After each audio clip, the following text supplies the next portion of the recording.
अरे बड़ी खबर, डीएमके चीफ करुणानिधि का इंतकाल हो गया है। इस वक्त ये बड़ी खबर आ रही है। आपको बता दें कि कुछ दिनों से जेरे इलाज थे और चेन्नई के कावेरी अस्पताल में लगातार उनका इलाज चल रहा था, लेकिन इस वक्त की ये बड़ी खबर आ रही है कि एम करुणानिधि का 94 साल की उम्र में इंतकाल हो गया। चेन्नई के कावेरी अस्पताल में उनका पिछले दिनों ही उन्हें दाखिल कराया गया था। अचानक उनकी तबीयत बिगड़ी थी और मेडिकल बुलेटिन में भी ये बात बार बार कही जा रही थी कि उनकी तबीयत ठीक नहीं है और उनको उनके जो जिस्म के कई हिस्से काम करना बंद कर चुके थे। और अब ये बड़ी खबर इन सब के बीच कि आखिरकार 94 साल की उम्र में एम करुणानिधि चल बसे और वहां पर जो तमाम हामी हैं उनका रो रो करके बुरा हाल है। आज सुबह भी, आज दिन में जब एम करुणानिधि की बेटी कनिमोझी अस्पताल में पहुंची थी तो वहां पर जो तमाम खवातीन कारकुनान थीं वो बिलख करके रोने पड़ी। कावेरी अस्पताल में लगातार भर्ती थे एम करुणानिधि। तमिलनाडु के साबिक सीएम हैं एम करुणानिधि, जिनका इंतकाल हो गया है। 94 साल की उम्र में उनका इंतकाल हो गया।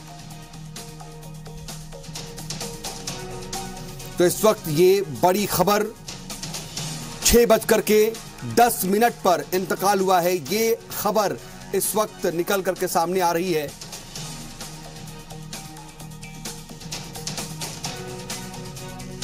छह बजकर के 10 मिनट पर आखिरी सांस ली उन्होंने।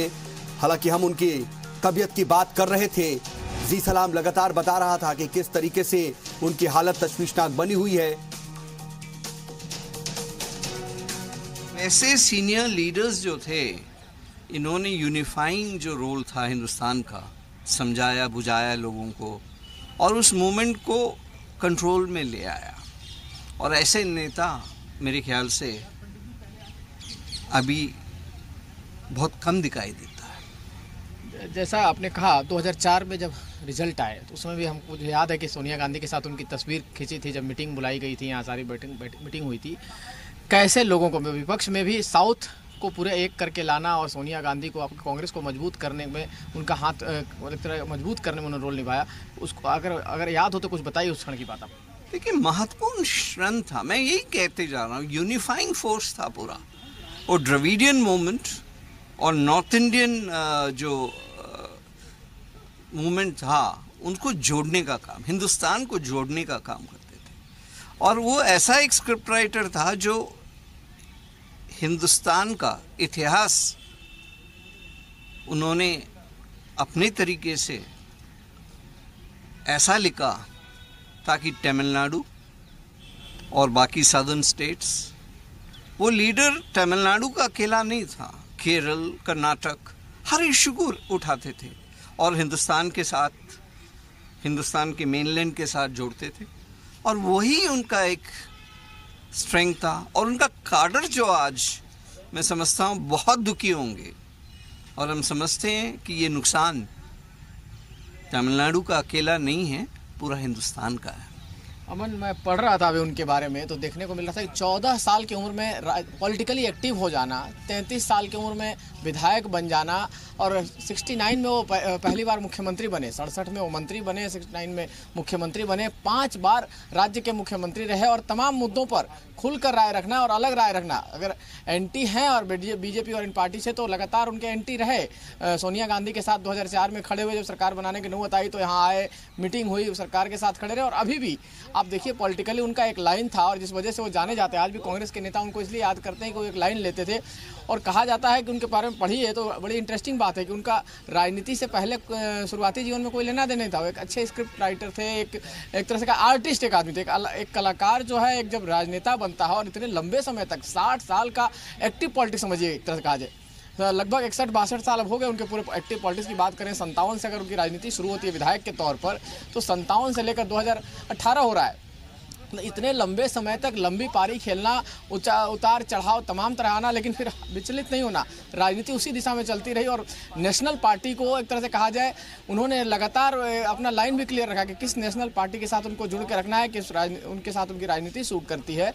तो हर तरह से करुणानिधि का इंपॉर्टेंस। और चूंकि आने वाले समय में एक बड़ी चीज़ जो उन्होंने कहा कि दोनों पॉलिटिकल लीडर, जो बड़े स्टेट के दोनों लीडर चाहे जयललिता हो जिनसे उनका 36 का आंकड़ा रहा, जयललिता भी गुजर गई और उनके जाने के 1-1.5 साल के बाद अब करुणानिधि का देहांत। एक तरह से कहा जाए पूरे तमिलनाडु में एक राजनीतिक शून्यता हो जाएगी।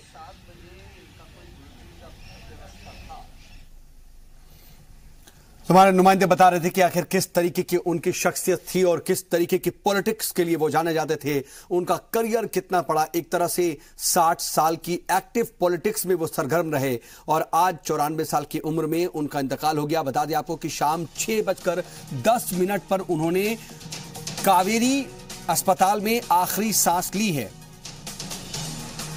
बता दें कि एक तरीके से साउथ यानी कि दक्कन की पॉलिटिक्स का सबसे बड़ा चेहरा, सबसे बड़ा नाम माना जाता रहा है। 60 सालों से साउथ की सियासत पर सबसे बड़ा कोई शख्स जो जिसने कब्जा किया था या फिर जो सबसे बड़ा सियासी शख्सियत बनकर के उभरा, वो सिर्फ और सिर्फ एम करुणानिधि रहे। और तमिलनाडु का एक किला ढह गया, ये बात अब कही जा रही है, उसको लेकर के रिएक्शन भी सामने आ रही है। बता दें आपको कि तमिलनाडु के 5 बार के वजीर आला रह चुके हैं एम करुणानिधि, अब इस दुनिया में नहीं रहे। खास तौर पर उनके लिए सबसे खास बात यह है कि लिटरेचर हो, सिनेमा हो या सियासत, सभी में उन्होंने जबरदस्त कामयाबी हासिल की। और अपने इंतकाल के कुछ दिन पहले तक भी वो बेहद सरगर्म रहे सियासत में। अचानक से कुछ रोज कबल उनकी तबीयत बिगड़ी और उन्हें कावेरी अस्पताल में दाखिल कराया गया। लगातार उनकी हालत वहां पर तशवीशनाक बनी हुई थी, नाजुक बनी हुई थी और उसके बाद आज 6:10 पर उन्होंने आखिरी सांस ली। बता दें आपको कि द्रविड़ मुनेत्र कड़गम यानी कि डीएमके के सुप्रीमो एम करुणानिधि 94 साल की उम्र में चल बसे। ब्लड प्रेशर का जो लेवल था वो बहुत ज्यादा गिर गया था। सबसे पहले जो उनकी तबीयत में खराबी आई, ब्लड प्रेशर गिरने की आई और बहुत ज्यादा ब्लड प्रेशर गिर गया, जिसकी वजह से उन्हें अस्पताल में दाखिल कराया गया। पहले उनका इलाज जो है वो घर पर ही चल रहा था, लेकिन बाद में तबीयत बिगड़ी, उसके बाद उन्हें कावेरी अस्पताल में दाखिल करवाया गया। तब कावेरी अस्पताल की जानिब से मेडिकल बुलेटिन में कहा गया था कि बढ़ती उम्र की वजह से ही करुणानिधि की तबीयत बिगड़ी है, उन्हें बार बार बुखार आ रहा है।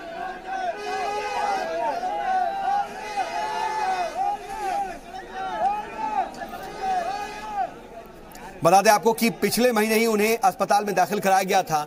18 जुलाई को भी अस्पताल में उन्हें दाखिल कराया गया था, लेकिन बाद में उन्हें उस वक्त छुट्टी दे दी गई थी। उसके बाद 29 जुलाई से आईसीयू में वो लगातार भर्ती थे, जहां पर उनका इलाज चल रहा था।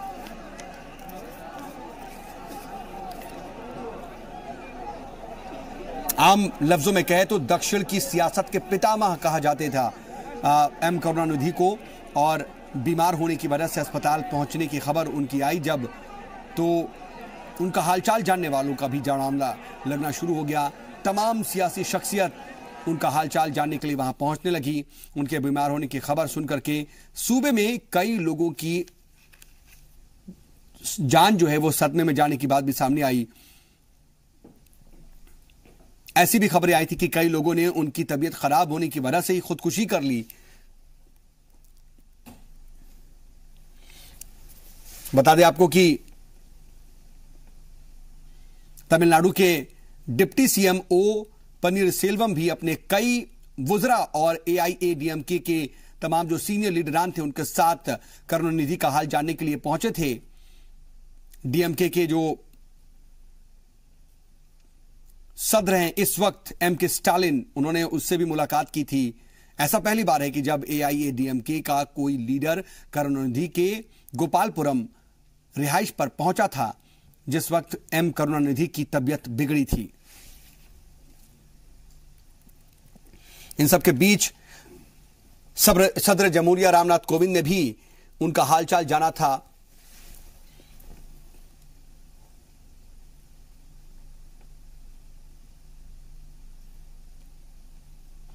बता दें कि उनको उनसे बहुत कम नजर आएंगे आप, क्योंकि तमिल मूवमेंट, द्रविडियन मूवमेंट जो था और वो नेशनल मूवमेंट की तरफ ये जोड़ने का काम जो कर रहे थे, और उनका वो स्क्रिप्ट था कि वो देश को जोड़ने के साथ जुड़ा हुआ था, और कांग्रेस पार्टी के साथ उनका संबंध बहुत पुराना था और हम समझते हैं कांग्रेस पार्टी के लिए भी बहुत बड़ा नुकसान है ये, क्योंकि ऐसे लीडर बहुत कम जन्म लेते हैं और ये ऐसा एक नेता था। बहुत बड़ा नुकसान हिंदुस्तान को और तमिलनाडु को हुआ है। के सियासी जो रद्द-ए-अमल है वो भी सामने आ रहे हैं और हर कोई गम में डूबा हुआ है।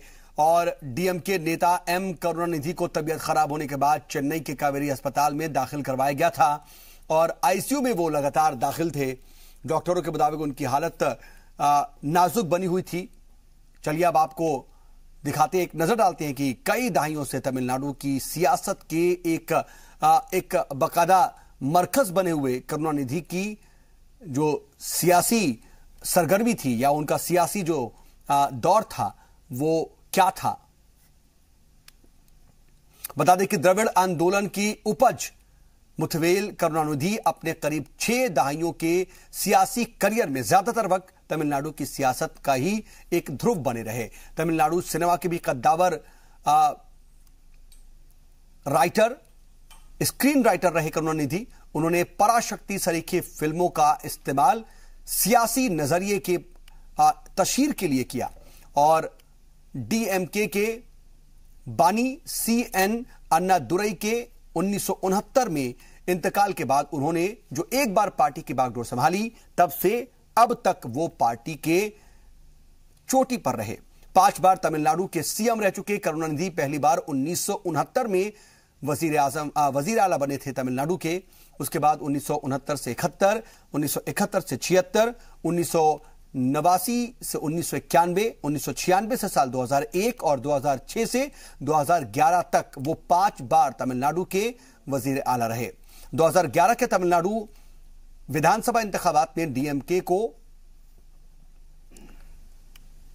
मरहूम जे जयललिता की एआईएडीएमके के हाथों करारी हार झेलनी पड़ी और इस हार की बड़ी वजह यूपीए 2 के दौरान 2G स्पेक्ट्रम घोटाले में बेटी कनिमोझी और कुनबे के करीबी ए राजा का नाम सामने आना था। इसके अलावा कुनबा परवरी का भी उनके ऊपर इल्जाम लगा था, जो कि उस वक्त महंगा पड़ा था। सियासी करियर में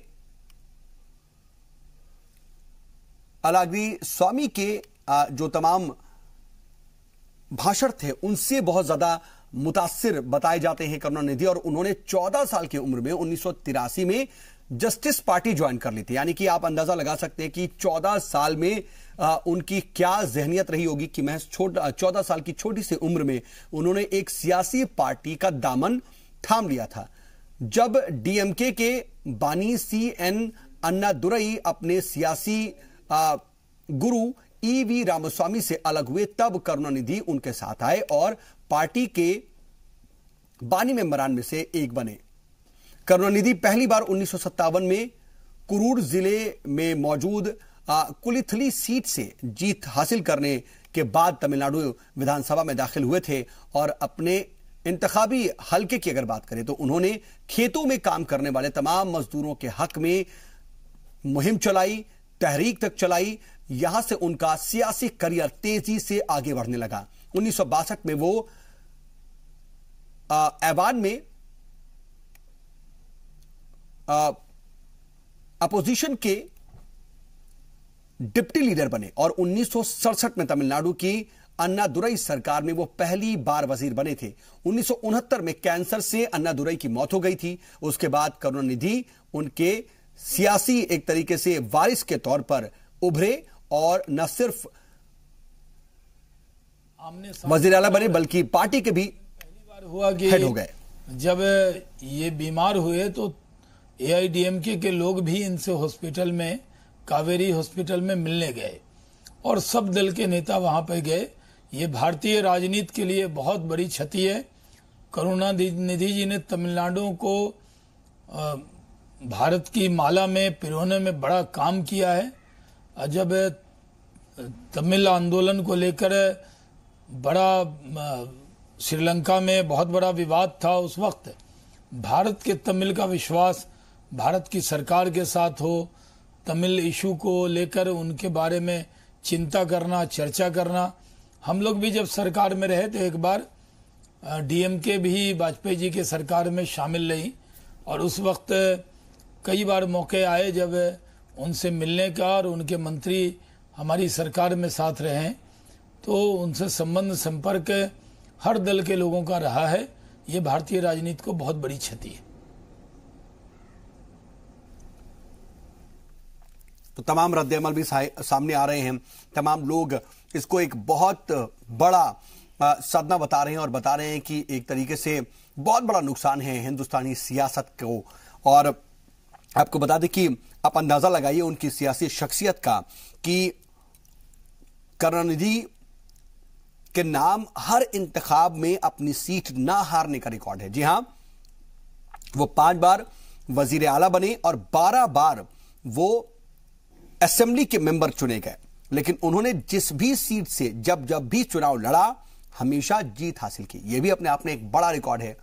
लेकिन अब यह बड़ा सियासी जो शख्सियत है वो अब हमारे बीच नहीं है। 94 साल की उम्र में उन्होंने दम तोड़ दिया।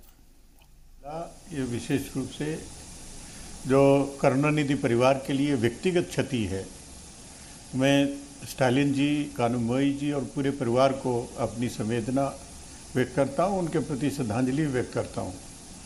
और आपने बिल्कुल सही कहा, एक तमिलनाडु साउथ इंडिया के बहुत बड़ी शख्सियत थी, बहुत बड़े राजनेता थे, जिन्होंने क्षेत्रीय दल के प्रमुख होने के साथ साथ राष्ट्रीय राजनीति को बहुत व्यापक पैमाने पर ढंग से उसको प्रभावित किया।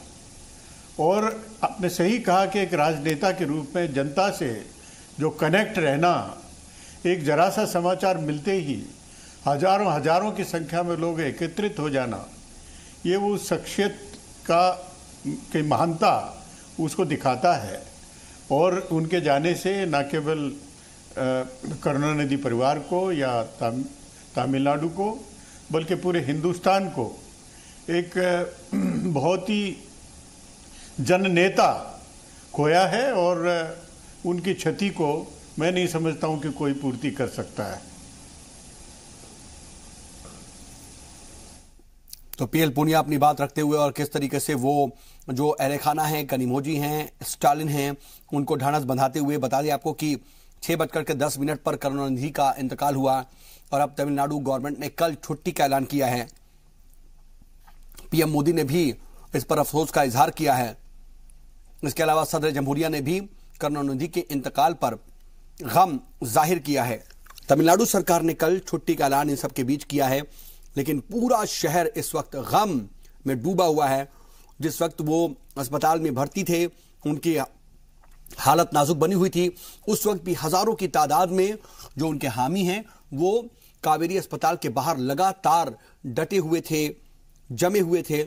और आज जिस वक्त कनिमोझी अस्पताल पहुंची थी, उस वक्त भी तमाम जो खवातीन कारकुनान हो, यहां तक कि मर्द जो कारकुनान थे वो भी रोते बिलखते नजर आए। और 6:10 पर उन्होंने आखिरी सांस ली। और अब एम करुणानिधि हमारे बीच नहीं है। बता दें कि ममता बनर्जी तमिलनाडु के लिए, चेन्नई के लिए रवाना हो चुकी हैं। वो वहां पहुंचने वाली हैं।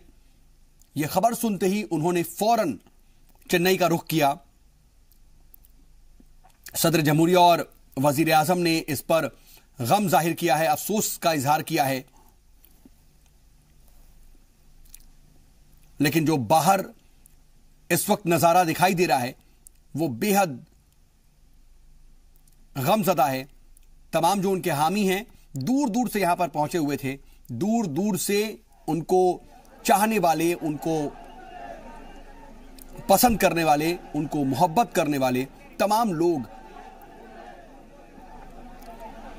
अस्पताल के बाहर इकट्ठा होना शुरू हो चुके थे। काफी दिनों से लगातार यह हुजूम वहां पर बना हुआ था। लेकिन अब जब यह खबर आम हो रही है कि एम करुणानिधि नहीं रहे, तो तमाम जो हामी हैं वो अस्पताल का रुख कर रहे हैं।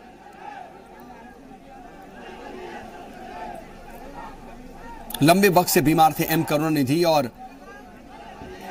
आज उन्होंने आखिरी सांस ली। आपको बता दें कि इसी साल 3 जून को करुणानिधि ने अपना अपनी 94वीं सालगिरह मनाई थी। 50 साल पहले 26 जुलाई 1969 को उन्होंने डीएमके की कमान अपने हाथों में ली थी और तब से लेकर के अब तक वो पार्टी के चीफ बने रहे। उनके नाम हर चुनाव में अपनी सीट ना हारने का रिकॉर्ड भी दर्ज है। वो 5 बार के वजीर आला हैं और 12 बार असेंबली के मेंबर रहे। उन्होंने जिस भी सीट से चुनाव लड़ा हमेशा जीत हासिल की।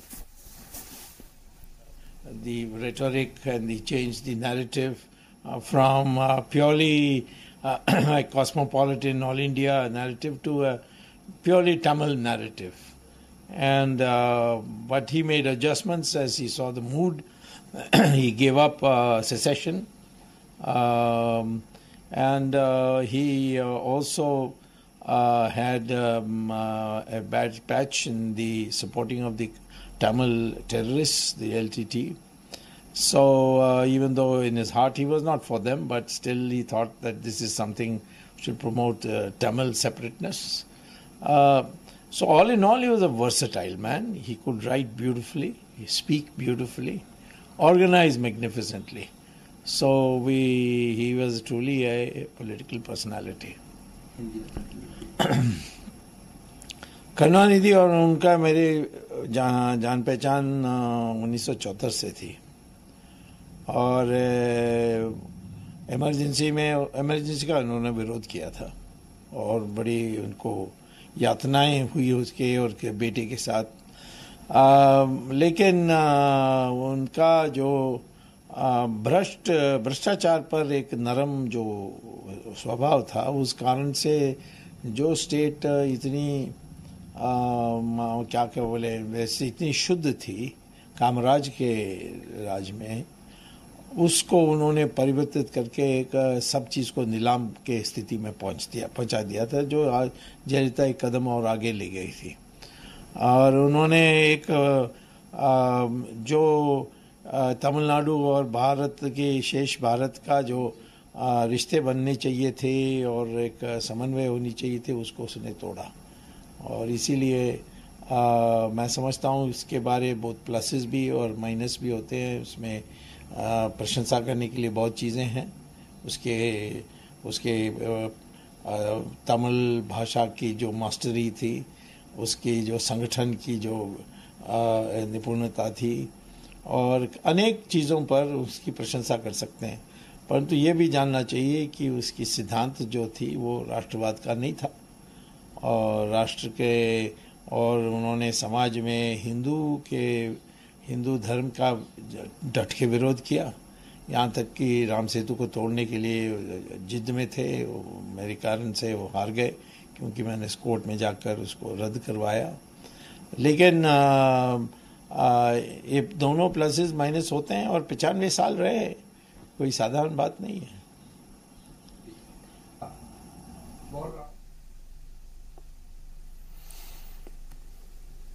सुब्रमण्यम स्वामी को आप सुन रहे थे। अपने अंदाज में वो डीएमके चीफ करुणानिधि के बारे में अपने जो ख्यालात हैं उनका इजहार करते हुए, एम करुणानिधि का जाना बिला शक एक बड़ा नुकसान है मुल्क की सियासत के लिए, क्योंकि दक्कन की जो सियासत है उसका सबसे बड़ा चेहरा रहे, आज से नहीं बल्कि 60 सालों से। और उन जैसी शख्सियत दक्कन में किसी की नजर नहीं आई। 1969 में उन्होंने डीएमके की कमान संभाली और अंदाजा लगाइए तब से लेकर के वो उसके चीफ बने रहे। हालांकि उन पर गुंडा परवरी का भी इल्जाम लगता रहा, लेकिन हर इल्जाम से वो बाहर आते हुए अपनी जो सियासी शख्सियत थी और एक वकार था, उन्हें बनाए रखते हुए वो अपनी सियासत करते रहे और कुछ दिनों पहले तक भी वो सरगर्म सियासत में रहे। के ही केवल बड़े नेता नहीं, बल्कि भारत की राजनीति में 5 दशक से उन्होंने एक अपना प्रभावशाली भूमिका अदा की। उनका योगदान ऐतिहासिक रहा है तमिलनाडु की राजनीति में और देश की राजनीति में, केंद्र में भी कई सरकारों के गठन में। जहां हम अपनी संवेदना प्रकट करते हैं उनके निधन पे, उनके परिवार के प्रति, तमिलनाडु के जनता के प्रति और डीएमके के लिए। वहीं ये भी कहते हैं कि उनका अभूतपूर्व भूमिका और योगदान को बड़े सम्मान से याद किया जाएगा। In English, sir, what is your reaction to passing away of? Well, we are saddened by his demise. He was a tall leader of the country, not only of Tamil Nadu, the DMK.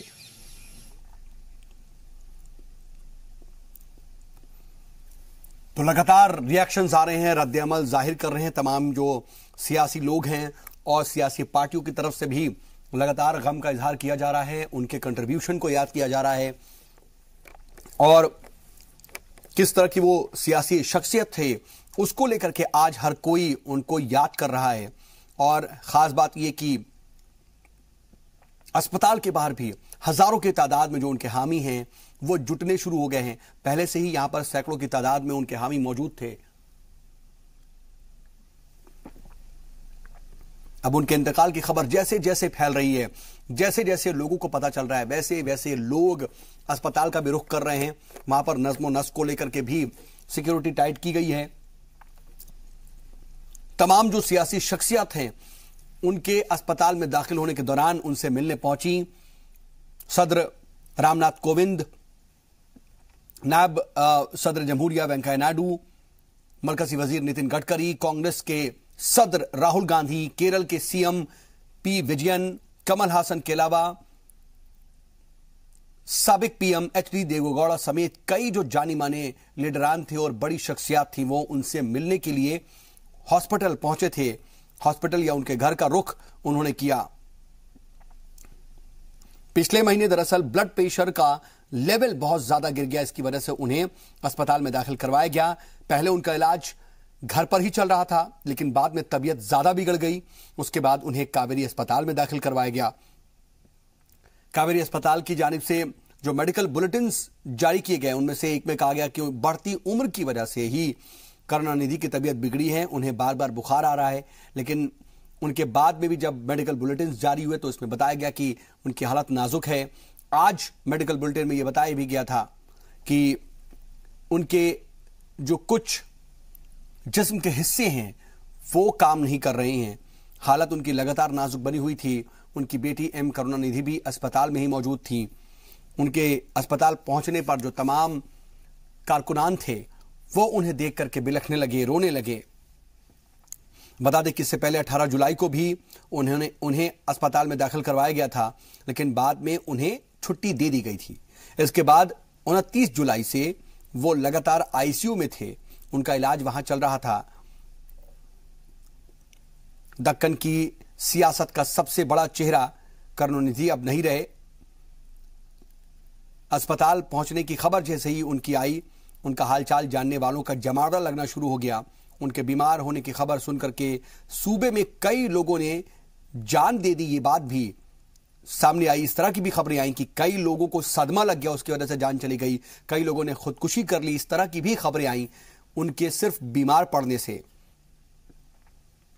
यहां तक कि तमिलनाडु के deputy CM ओ पनीर सेल्वम अपने कई वुजरा और एआईएडीएमके के तमाम जो सीनियर लीडरान हैं उनके साथ करुणानिधि का हालचाल जानने के लिए पहुंचे थे। उन्होंने एम के स्टालिन से भी इस दौरान मुलाकात की। लेकिन खास बात यह रही कि ऐसा पहली बार था कि जब एआईएडीएमके का कोई लीडर करुणानिधि के गोपालापुरम की रिहाइश पर पहुंचा था और करुणानिधि का वो हालचाल जानने के लिए वहां पहुंचे थे।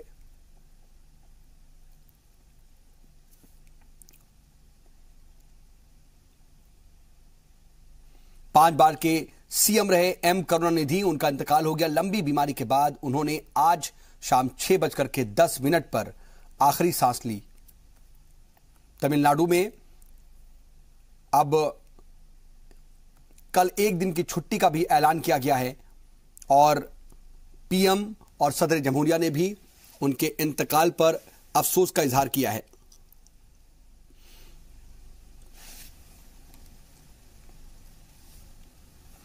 बता दें कि एम करुणानिधि की जो पैदाइश है वो 3 जून 1924 की है और हिंदुस्तान के सीनियर सियासी लीडर और तमिलनाडु के साबिक सीएम द्रविड़ मुन्नेत्र कड़गम नाम की सियासी पार्टी उन्होंने बनाई 1969 से 1971, 71 से 76, 89 से 91, 96 से 2001 और 2006 से 2011 तक वो सीएम रहे। 60 साल का उनका सियासी करियर रहा। उसमें जो तमाम इंतखाबात उन्होंने लड़े, उन्होंने उन सभी इंतखाबात को जीता, जो कि एक रिकॉर्ड है। तमिल सिनेमा के एक मशहूर ड्रामे बाज के तौर पर भी उनका नाम याद किया जाता रहा है। उनका एक बेहतरीन एक्टिंग के लिए भी उनको जाना जाता रहा है और ड्रामे पर उनकी पकड़ बहुत ज्यादा थी। जब वो स्टेज पर उतरते थे तो उनकी एक्टिंग को देख करके लोग दांतों तले उंगली दबाते थे। इस तरह की भी बातें उनके हामी, उनको जानने वाले लोग कहते रहे हैं। उन्होंने कई ड्रामे भी लिखे, कई फिल्मों में भी स्क्रीन प्ले किया और उनके जो तमाम हामी हैं उन्हें क्लाइनार कह करके बुलाते थे। उन्होंने 3 बार शादी की। उनकी पत्नियों की बात करें तो उनकी एक पत्नी का नाम पद्मावती, उसके बाद दयालु अम्माल और तीसरी पत्नी के मुथु M.K. अलिगिरी थी।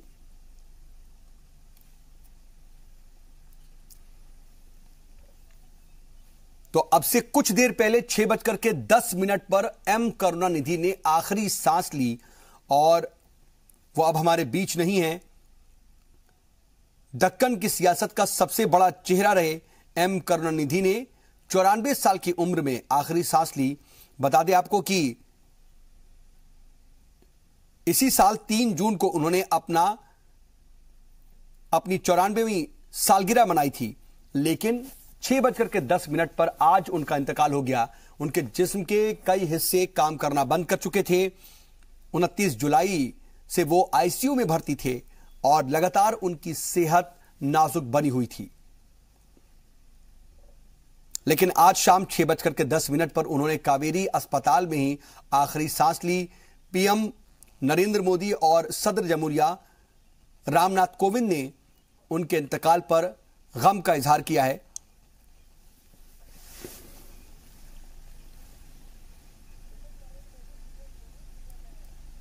बता दें कि डीएमके चीफ M. करुणानिधि का इंतकाल हो गया और इंतकाल पर डॉक्टर सुभाष चंद्रा ने भी अफसोस का इजहार किया है। जब से वो अस्पताल में दाखिल थे, लगातार उनसे मिलने वालों का जो सिलसिला था वो बना रहा। तमाम लोग उनसे मिलने के लिए पहुंचे और इस वक्त जो आप तस्वीरें देख रहे हैं, जिस वक्त वो जिंदा थे, उनके सियासी करियर से जुड़ी हुई तमाम कुछ पुरानी तस्वीरें हैं जो आप इस वक्त अपने टेलीविजन स्क्रीन पर देख रहे हैं। वो अस्पताल में जब दाखिल थे तो उस वक्त सदर जमहूरिया रामनाथ कोविंद, इसके अलावा नायब सदर जमहूरिया वेंकैया नायडू, मरकजी वजीर नितिन गडकरी, कांग्रेस के सदर राहुल गांधी, केरल के सीएम P. विजयन, कमल हसन, इसके अलावा भी साबिक पीएम HD देवेगौड़ा समेत कई जानी मानी हस्तियां और लीडरान उनसे मिलने के लिए पहुंचे थे। इसी साल 3 जून को M. करुणानिधि ने अपनी 94वीं सालगिरह मनाई और 50 साल पहले 26 जुलाई 1969 को उन्होंने DMK की कमान अपने हाथों में ली थी और तब से लेकर के वो पार्टी के चीफ बने रहे।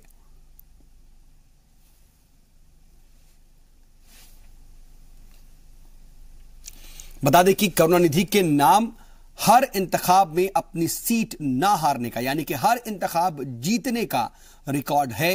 वो 5 बार के सीएम रहे, 12 बार असेंबली के मेंबर रहे, लेकिन उन्होंने जब जब भी जिस सीट से चुनाव लड़ा, हर बार जीत हासिल की।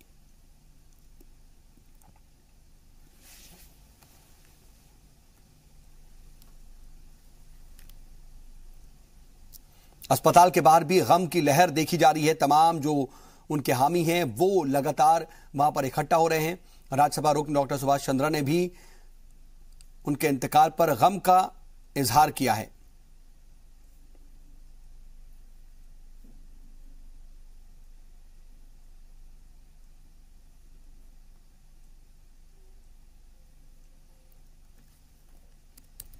बता दें कि सबसे पहले उनके ब्लड प्रेशर का लेवल कम हुआ, इस वजह से उन्हें अस्पताल में दाखिल करवाया गया। उसके बाद से वो लगातार अस्पताल में दाखिल थे। हालांकि पहले जब 18 जुलाई को उन्हें दाखिल कराया गया तो उसके बाद उनकी तबीयत में सुधार आया। उसके बाद उन्हें अस्पताल से छुट्टी भी दी गई, लेकिन 29 जुलाई को एक बार फिर से उनकी तबीयत बिगड़ी और तब से लेकर के अब तक वो आईसीयू पर भर्ती रहे। आज शाम 6 बजे उनका इंतकाल हो गया। 6:10 पर खबरों के मुताबिक उन्होंने आखिरी सांसें ली। हालांकि बात बाहर आते आते कुछ वक्त लग गया। जब तक ये खबर बाहर आई तब तक तमाम जो हामी हैं वो वहां पर इकट्ठा थे और लगातार उनके अंदर गम की लहर देखी जा रही थी।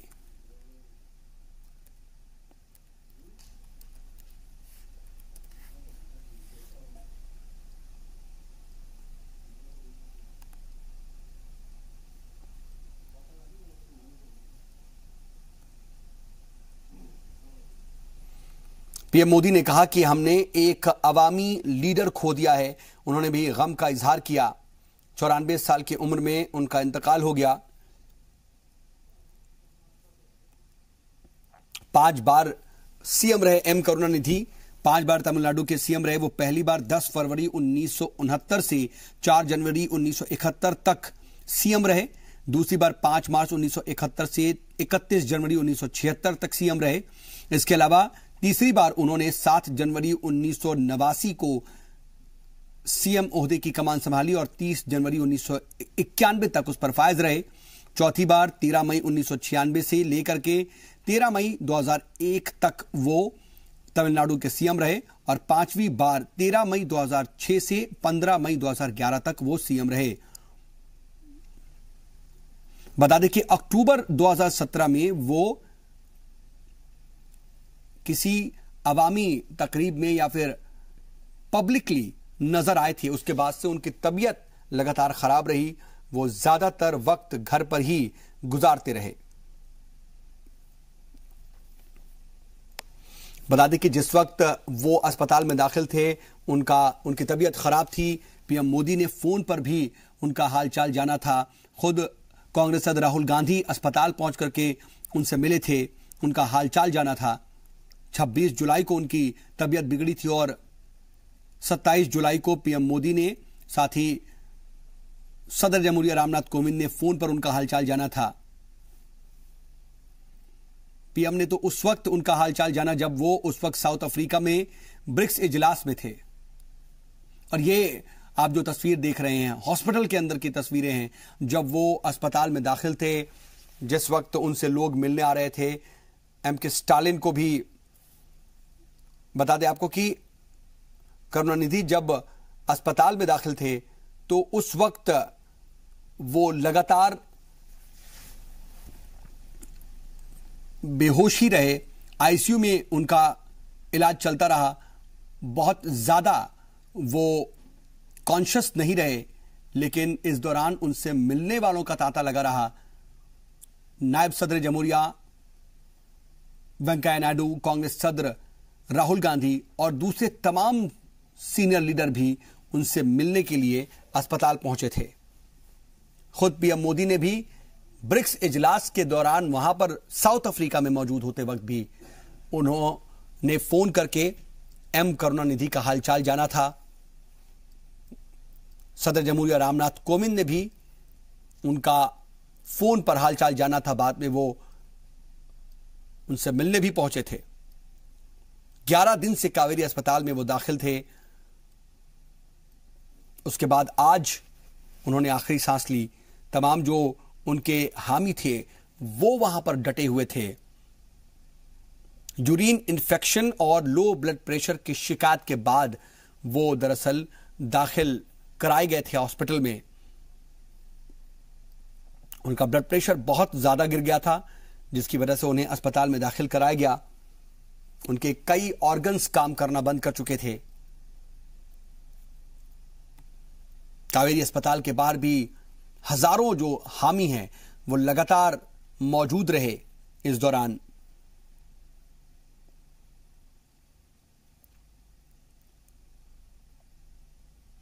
लगातार 11 दिन से वो कावेरी अस्पताल में ही दाखिल थे। उनका इलाज चल रहा था, लेकिन आज इलाज के ही दौरान उन्होंने आखिरी सांस ली। 94 साल की उम्र में उन्होंने दम तोड़ दिया।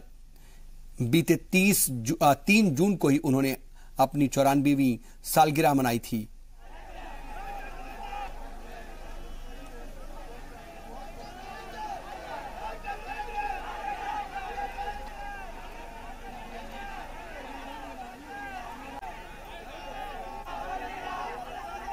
आप देख सकते हैं कि किस तरह के हालात अस्पताल के बाहर बने हुए हैं। वहां पर तमाम जो उनके हामी हैं वो पहुंचे हुए हैं। तमाम जो कारकुनान हैं पार्टी के, हजारों की तादाद में लगातार वहां पर डटे हुए हैं। उनकी तबीयत लगातार नाजुक बनी हुई थी। पिछले 11 दिनों से वो लगातार अस्पताल में दाखिल थे। पीएम मोदी ने भी इस पर अफसोस का इजहार। Karunanidhi was the harbinger of politics of deprived and politics of the poor in the state of Tamil Nadu. Dr. Karunanidhi represented scientific temper and creation of a casteless society. He lived a full life. He led people of Tamil Nadu. He shaped the destiny of Tamil Nadu, and his thoughts and his memories will always serve and guide all Tamilians across the world, including in Tamil Nadu. Country has lost a great leader.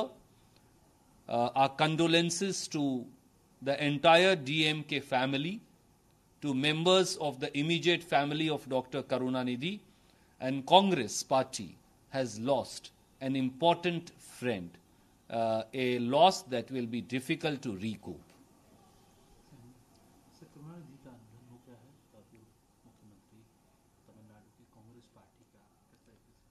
Tamil Nadu के Bhishma Pitamah doctor M Karunanidhi जी के देहांत से एक ऐसा void पैदा हो गया है जो तमिलनाडु और देश की राजनीति में हमेशा खलेगा।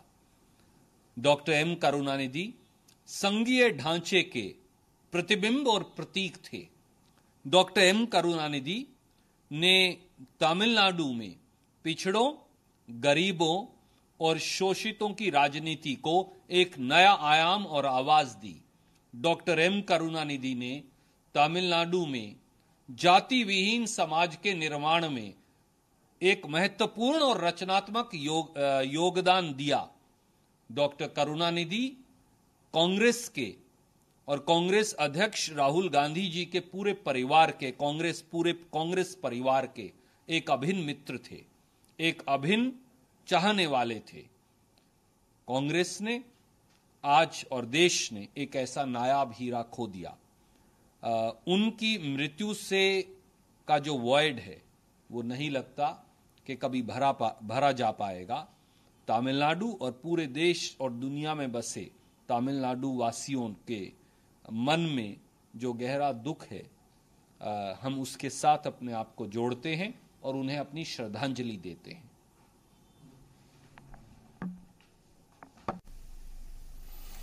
तो लगातार सियासी रद्देअमल भी जाहिर हो रहे हैं। लगातार तमाम लीडरान अपनी बात साझा कर रहे हैं, उस पर गम का इजहार कर रहे हैं।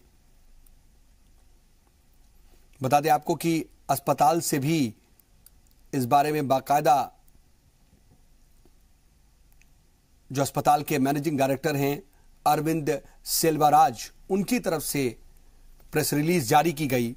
उन्होंने लिखा कि हमें बेहद अफसोस के साथ ये बताना पड़ रहा है कि हमारे बेहद अजीज एम करुणानिधि का 7 अगस्त 2018 को शाम 6:10 पर इंतकाल हो गया।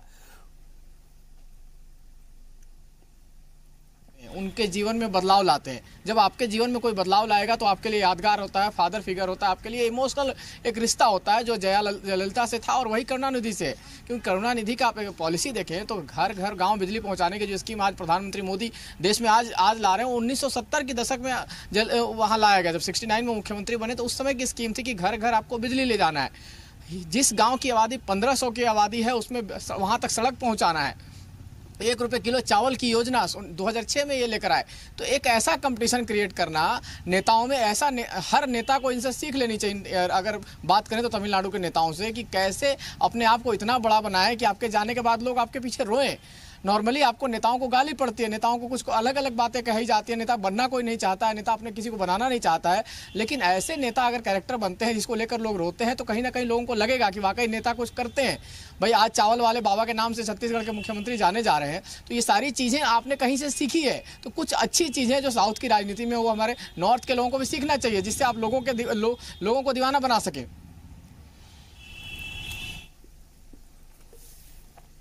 बेशक इसमें कोई शक नहीं कि एम करुणानिधि ने लोगों के लिए जमीनी सतह पर इस तरह के काम किए कि आज लोग इतने जज्बाती तौर पर उनसे जुड़े हुए हैं कि उनके जाने पर वो इस तरह से गमजदा हैं मानो उनके घर का ही कोई मेंबर, कोई शख्स इस दुनिया से चला गया हो। हजारों की तादाद में लोग अपना काम धाम छोड़ करके किसी भी तरह का जरूरी काम है उसे तर्क करके अस्पताल पहुंचे हुए हैं। वहां पर वो लगातार अफसोस में हैं, रो रहे हैं। उन्हें पता है कि वो अस्पताल के अंदर तक नहीं जा सकते हैं, उन्हें पता है कि सिक्योरिटी घेरा उन्हें आगे नहीं जाने देगा, लेकिन फिर भी एम करुणानिधि की तासीर पाने के लिए ही वो अस्पताल तक पहुंच रहे हैं। और उन्होंने इस तरह का बेंचमार्क सेट किया कि आज उनके जाने पर लोग इस तरह से गमजदा हैं कि आम जो आवाम है, आम लोग हैं, वो वहां पहुंच करके रो रहे हैं, अफसोस में हैं, गम का इजहार कर रहे हैं।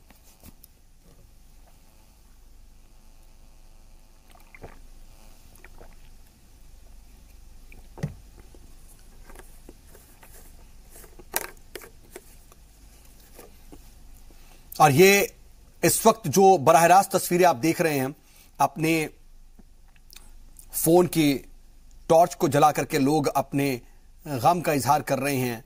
अंधेरा हो गया है, अस्पताल के बाहर हजारों की तादाद में लोग वहां पर मौजूद हैं। अब ये पहले की तस्वीर आप देख रहे हैं, दिन की तस्वीर जब लोग बेहद गमजदा थे, और ये बराह रास्त तस्वीरें जिसमें लोग अपने गम का इजहार इस तरीके से मोबाइल की रोशनी को जलाकर, टॉर्च जलाकर कर रहे हैं।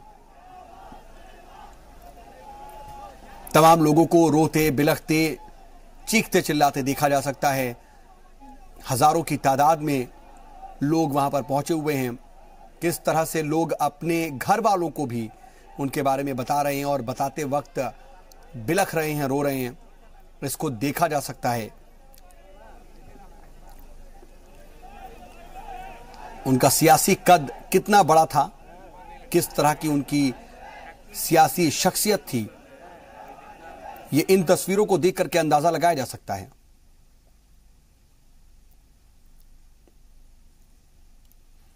लगातार उनकी तबीयत नाजुक बनी हुई थी। आखिरी बुलेटिन जब मेडिकल बुलेटिन जारी किया गया, उस वक्त भी बाकायदा ये बताया गया कि उनके कुछ ऑर्गन्स ने काम करना बंद कर दिया है। इन सब के बीच पीएम नरेंद्र मोदी ने भी बाकायदा ट्वीट किया। 2 ट्वीट करके उन्होंने अपने गम का इजहार किया। कूपन दिया अपने क्षेत्र में और उसने चूल्हा लिया और मैं गया, उसने कहा साहब मेरा शौक ये है कि आप आकर इसको जला दें। मैंने कहा भाई मैं भारत सरकार मंत्री हूं, मैं चूल्हा जलाने के लिए आप बुला रहे हैं। और मैं उसको जलाने गया तो 100-200 लोगों को दावत रखी हुई थी। तो गरीब आदमी के यहाँ जब कोई चीज पहुंच जाती है उसकी कीमत पे मत जाइए, उसको ये लगता है कि हमारी कोई चिंता कर रहा है। और यही चिंता करुणानिधि जी ने वहां डायरेक्ट कनेक्ट, यानी सरकार को डायरेक्ट बेनिफिट जो आज हमारी सरकार कर रही है कि जो डायरेक्ट बेनिफिशरी हैं, चाहे वो उज्ज्वला के हों या जनधन के हों या उनको मकान मिला हो या उनको टॉयलेट मिला हो, ये सब चीजें जो डायरेक्ट बेनिफिट है ये सीधा मिलता है।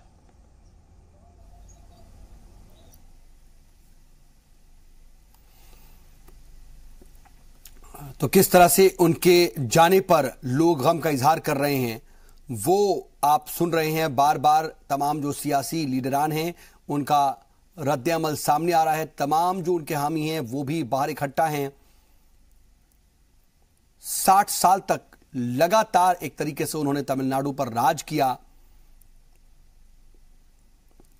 12 बार वो असेंबली के मेंबर चुने गए, लेकिन खास बात यह रही कि जब जब उन्होंने चुनाव लड़ा तब तब अपनी सीट जीती यह अपने आप में रिकॉर्ड है।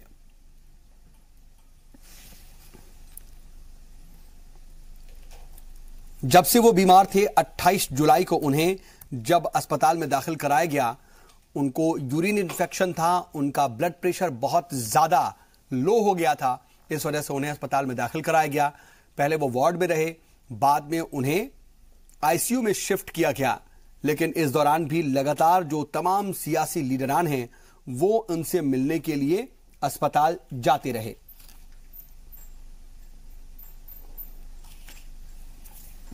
खुद पीएम मोदी ने भी फोन पर उनकी हालत जानी थी, उनकी तबीयत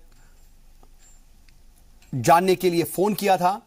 साउथ अफ्रीका में ब्रिक्स इजलास में शामिल होने के लिए पीएम मोदी उस वक्त साउथ अफ्रीका थे, लेकिन जब उन्हें यह पता चला कि एम करुणानिधि की तबीयत बहुत ज्यादा खराब है तो उन्होंने साउथ अफ्रीका से ही फोन पर उनका हालचाल जानना था।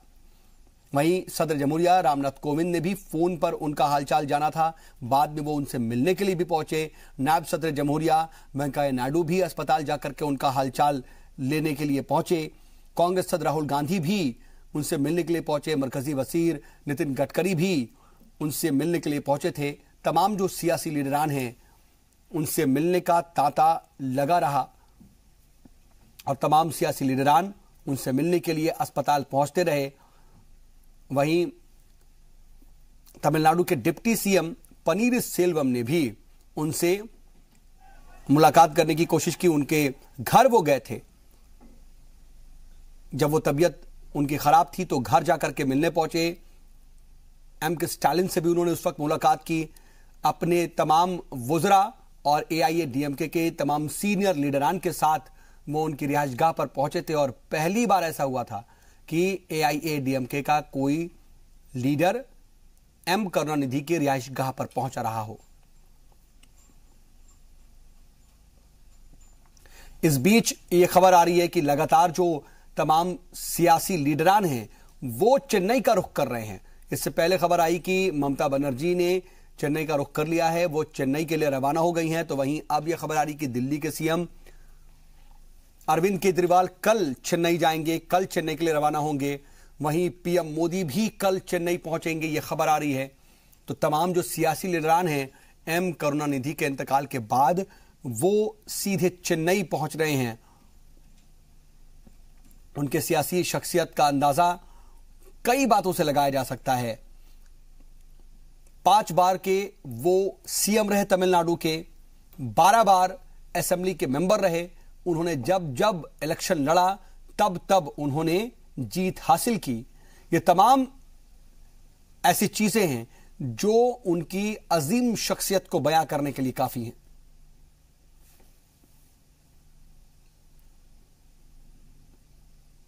लेकिन खास बात यह रही कि सरगर्म सियासत में आने से पहले वो एक बेहतरीन ड्रामेटिस्ट थे, वो स्क्रीन राइटर थे। उन्होंने अदाकारी की, एक्टिंग का लोहा मनवाया, मशहूर अदाकार थे। उसके बाद उन्होंने सियासत का रुख किया और सियासत में जब से आए तो फिर पीछे मुड़कर नहीं देखा और 60 साल से भी ज्यादा वक्त तक वो सरगर्म सियासत यानी एक्टिव पॉलिटिक्स में रहे।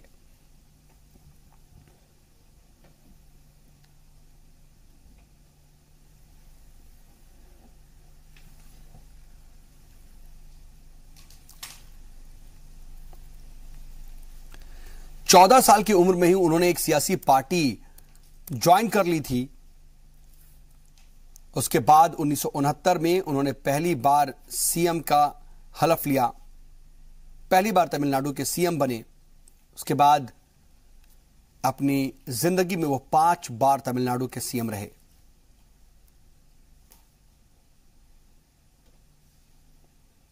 कहा जाता है कि एम करुणानिधि ने हिंदुस्तानी सियासत को उसकी जड़ से बदल दिया था।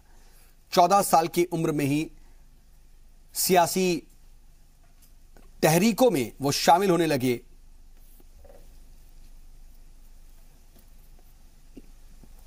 साउथ की सियासत में उन्होंने बहुत बड़ा नाम कमाया और कई बार मरकजी हुकूमत की भी तश्कील में अहम रोल अदा किया।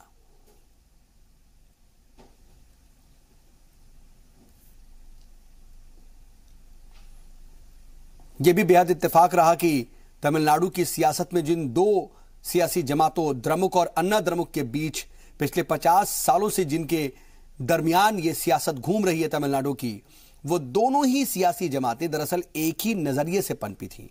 बल्कि यूं कहें कि जब द्रमुक ने कलाइग्नार यानी कि करुणानिधि को अपना नेता चुन लिया था तो एमजी रामचंद्रन पार्टी से अलग हो गए थे और अन्ना द्रमुक की उन्होंने तश्कील की थी।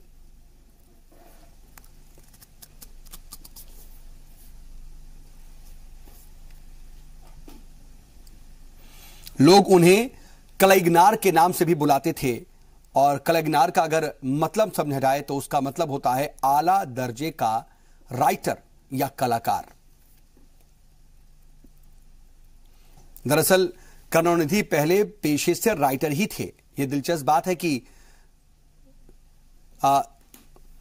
जुनूबी हिंदुस्तान की सियासत भले ही बड़े पर्दे पर सुपरस्टार्स के इर्द गिर्द घूमती रही हो, लेकिन उसकी असली जो कहानी है या स्क्रिप्ट है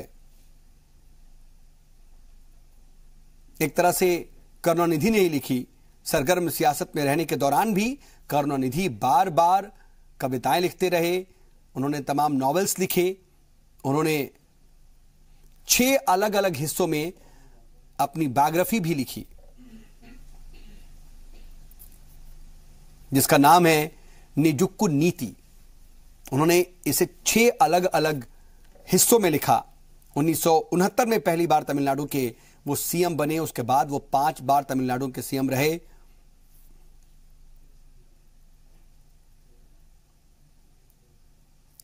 इस दौरान उनका जो मुकाबला था, इस राइटर का मुकाबला पहले सुपरस्टार एमजी रामचंद्रन से रहा और उसके बाद उनकी अदाकारा वारिस जे जयललिता से भी होता रहा।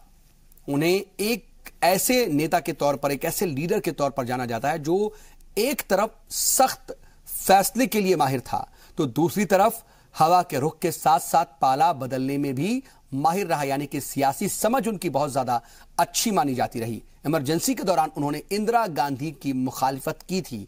1976 में उनकी सरकार बर्खास्त कर दी गई, लेकिन 1980 में उन्होंने इंदिरा गांधी से हाथ मिला लिया और अपने जो जाहिरी अपोजिशन था एमजीआर, उनकी सरकार बर्खास्त करवा दी।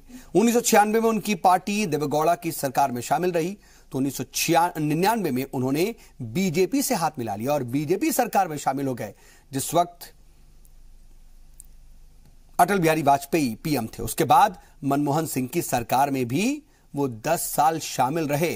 अंदाजा लगाया जा सकता है कि उनकी सियासी समझ कैसी थी और कैसे वो सियासी रुख को पहचान लिया करते थे और उस हिसाब से अपनी स्ट्रेटजी भी बदल लिया करते थे। खास बात यह भी रही कि दक्कन में बैठ करके भी वो मरकजी सियासत में पूरा दखल देते रहे। जब जब करुणानिधि की बात होगी तब तब दिलो दिमाग में काला चश्मा पहने बुजुर्ग शख्स का चेहरा बनता हुआ नजर आएगा, लेकिन उम्र के आखिरी पड़ाव तक वो योग के दम पर खुद को सेहतमंद बनाए रहे। ये बात भी कही जाती है, उनके करीबी कहते हैं कि वो इस वक्त एचडी देवेगौड़ा भी अपना इजहार कर रहे हैं, अपना रद्द-ए-अमल जाहिर कर रहे हैं। All the workers leaders together is a standing example for all of us. More than 50 years I was watching, no single worker deserted him. And he has shown the path to regional parties. What the Tamil Nadu people have given the mandate, 39 MPs were elected. That is how Vajpayee's government was stable. Manmohan Singh government ruled for 10 years with the support of the DMK, which the mandate was given by the Tamil Nadu or electorates. तो HD Deve Gowda भी अपने गम का इजहार कर रहे हैं और वो खुद भी मिलने के लिए पहुंचे थे एम करुणानिधि को जब वो अस्पताल में दाखिल थे, और वो भी बेहद गमजदा नजर भी आ रहे हैं और काफी पुराना साथ उनका रहा है, काफी वक्त तक एक्टिव पॉलिटिक्स में उनसे बार बार सामना होता रहा एम करुणानिधि का। और आज इस वक्त में जब एम करुणानिधि नहीं है तो वो अपने गम को रोक नहीं पा रहे हैं। बेहद अहम सियासी किरदार हिंदुस्तान की सियासत को अलविदा कह गया और अब वो हमारे बीच नहीं है। 94 साल की उम्र में उनका इंतकाल हुआ। बीती 3 जून को ही उन्होंने अपनी 94वीं सालगिरह मनाई थी, लेकिन अब वो हमारे बीच नहीं है।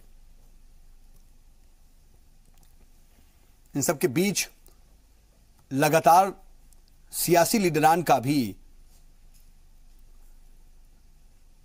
चेन्नई पहुंचने का दौर शुरू हो गया है। तमाम जो सियासी लीडरान हैं, ये कहा जा रहा है कि अब चेन्नई का रुख कर रहे हैं। ममता बनर्जी भी चेन्नई पहुंचने वाली हैं। वो ये खबर सुनते ही चेन्नई के लिए रवाना हो गई। तो वहीं कल पीएम मोदी भी चेन्नई जाएंगे। दिल्ली के सीएम अरविंद केजरीवाल भी दिल्ली जाने वाले हैं, चेन्नई जाने वाले हैं।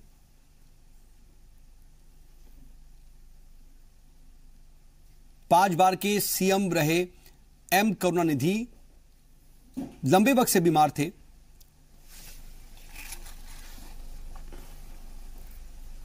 रुकेंगे एक छोटे से ब्रेक के लिए, बने रहिए जी सलाम के साथ।